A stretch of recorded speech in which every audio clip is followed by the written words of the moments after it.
Hi to all, my name is I. Played Quake for over 17 years, passing on some experience with gaming mice now.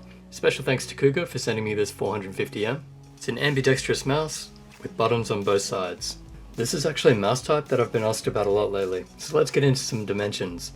Now the way we measure a mouse is not just the actual width. What we want to know is how far between our fingers. We call this the grip width, and that's actually roughly 5.7 centimeters. Now I'm going to measure the base, because that's the part that's actually on the pad. That's how we're going to get our stability. And this one's a bit deceptive, but it looks like it's about 11 centimeters. Generally I like a 2:1 ratio, so it's going to be 12 centimeters down and 6 centimeters across. And this one's not far off that, so overall it's got really good balance. So those measurements put it in the small to medium category, but given the shape of its shell, I'd say it's a medium mouse. The general rule for a mouse this size is that it should be about 100 grams. With a little bit of cable attached, this actually weighs 95 grams.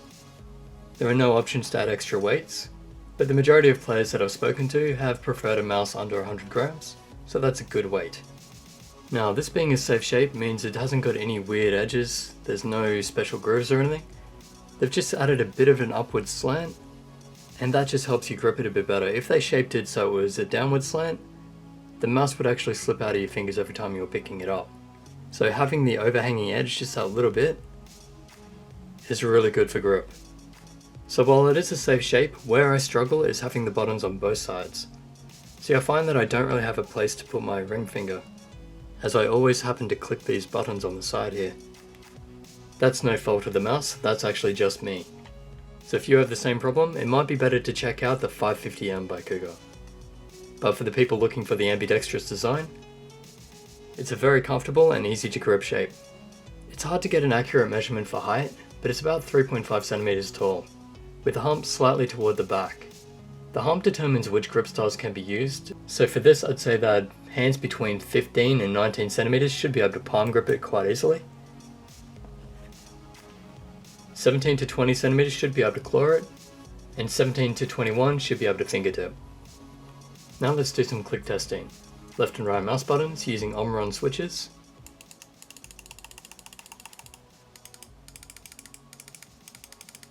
Plenty of tactile feedback on them, and I can imagine people using the jitter click on this. I can't do jitter clicking, so I can't test it. So if you can and you get one of these, please let me know. Let's do the side buttons.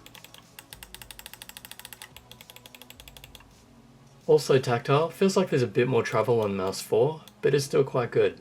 DPI button, as you'd expect, mouse 3. Fairly normal, not too tight and not too light. The scroll.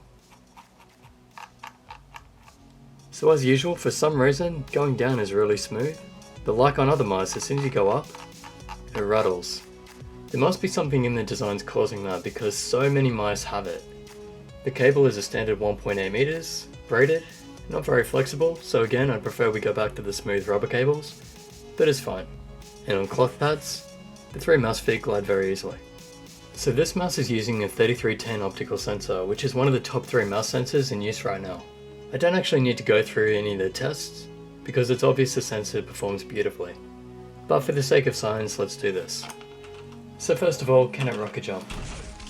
This is where I flick the mouse a lot, and check if it's got any defects. If I can't do this with a mouse, there's no way I'm going to use it.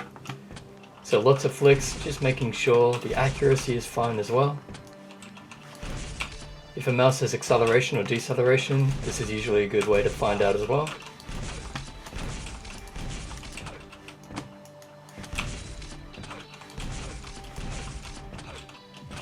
And that's looking perfect. Alright, now I'm using 400 DPI to make sure it can handle all levels.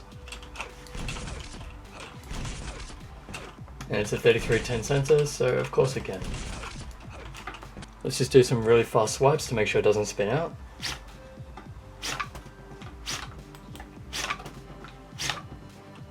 Absolutely perfect. Now we're going to do the sniper test to make sure it can track small movements. So just do pixel by pixel at first. And that is tracking perfectly. I'm going to speed it up just a little bit. 3200 DPI, 0.47 raw input sensitivity. and that's looking very good. Same test now at 400 dpi.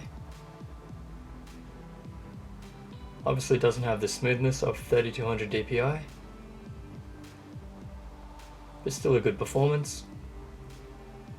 Just speeding up now. Very good. Now there's no easy way of checking responsiveness, I just do it by feel, and this feels extremely responsive, as you'd expect again from a 3310. Okay, checking acceleration and deceleration, it's really hard to do this test and get it accurate, so as long as it's close enough, I'll be happy. Just moving around slowly. Now I'm going to swipe really fast back to that position. I think it was about there. Let's just do it once more to make sure.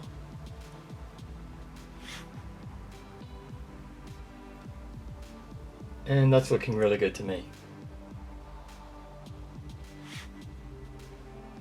So safe to say there is no acceleration or deceleration on the mouse. Now I'm just going to draw a straight line and see if there is any jitter in the mouse. No, looking good, that's just human error. No skipping, no angle snapping. Perfect. Now let's take a look at the software. Being a 3310 sensor, it goes from 50 all the way to 5000 dpi in increments of 50. You can have 3 different DPI levels and also a sniper setting. The liftoff distance is adjustable, but it barely changes. Like all the other 3310 implementations, it's just over 1.4mm on low and below 4mm on high. You can change what the buttons do inside the software by setting up a macro, advanced where you can actually launch a program, switch DPI or even just set the sniper mode, and you also have media functions in there too. The way that you change them is just drag them and drop. And in basic you have all the standard functions. It is an RGB mouse with breathing and fully lit modes, and you can change the DPI button depending on the DPI that it's set at. And you have a color cycling mode here, but it only works in breathing mode.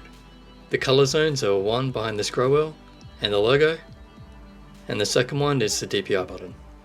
Now the important part, can I aim with the mouse? The answer is yes. It's a combination of balance, shape and size, along with a great sensor. It's one of those mice that I'm instantly used to. The shape is so safe that, other than the buttons on the right side, it felt completely natural. Tracking, projectile, sniper, all were very good. I felt completely safe using this mouse. So I'm really liking the direction Cougar are taking. It's showing a lot of promise. They're a relatively new player in the gaming mouse market, quite unknown, but using optical sensors such as the 3310 and the 3988 in the 550M, they're showing they're serious, and competition for the usual brands is a good thing. The mouse is plastic, no rubber coats, but that could be a good thing for grip. In short, it's an ambidextrous mouse with a 3310 sensor and Omron switches, a safe shape, and it's under 100 grams. While it doesn't quite suit the modest, elegant kind of desk that requires a pure black mouse, it does add some colour for those who want some extra flair. And who knows, maybe Cougar will release a plain black version in the future. The mouse is also available in a white shell, and at $59 Australian, it's well priced. You note I didn't mention other brands in this video because the focus is on Cougar, but I will just say there's an obvious competitor to this mouse, and given that competitor uses a laser sensor, I would actually rather use this one. 3310 optical sensor for the win.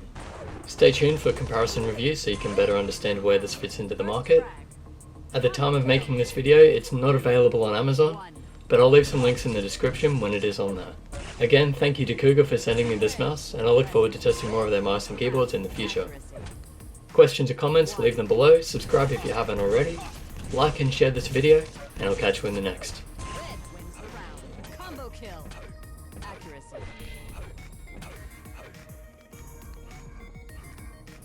Round begins in 3, 2, 1.